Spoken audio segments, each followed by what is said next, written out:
Hi everyone. Today I am going to do something जो मुझे लगा नहीं था कि मैं करूंगी। सर्टन पोएम्स, कुछ पोएम्स जो मैंने कभी लिखी थी पास में, एंड एक पोएम जो मैं आपके लिए रीड करना चाहती हूँ अभी। तो please, if anybody is listening to it, I would really want if you can comment and let me know if you like it.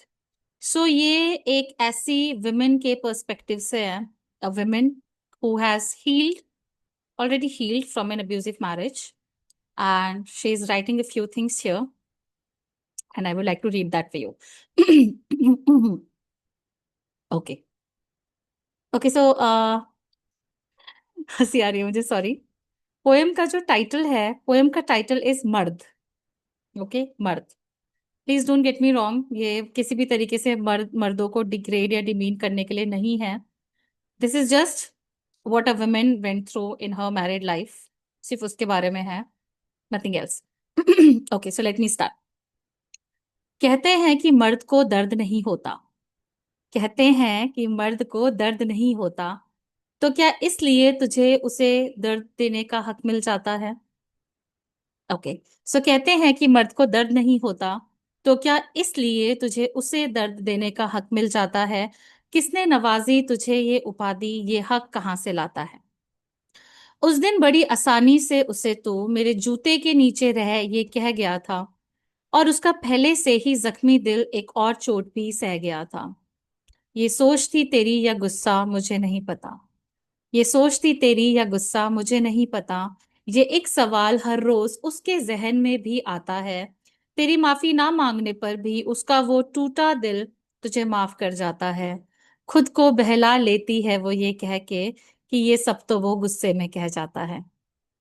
मर्द तो इंटैक्ट रहता होगा तेरे अंदर का।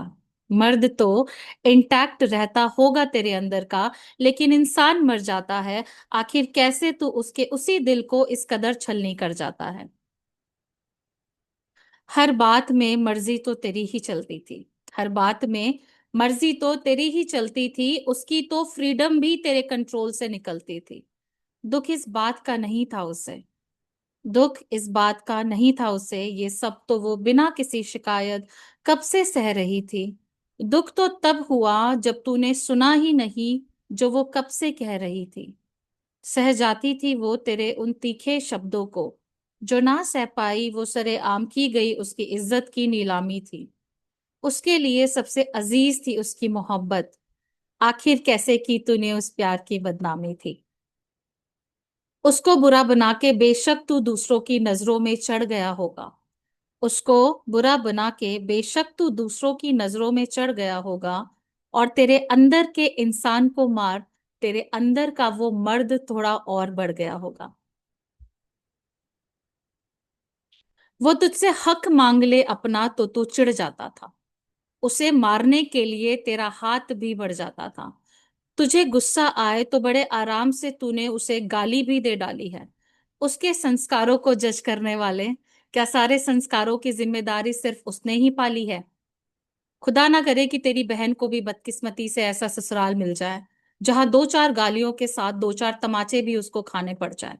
अब जरा दो पल ले और सोच। अब जरा दो पल ले और सोच। सोच कि तब तू किन किन जज्बातों से गुजरेगा। क्या उस दिन तेरे अंदर का वो ईगोस्टिक मर्द सुधरेगा? बहुत से सपने लेके आई थी वो तेरे साथ अपनी दुनिया बसाने।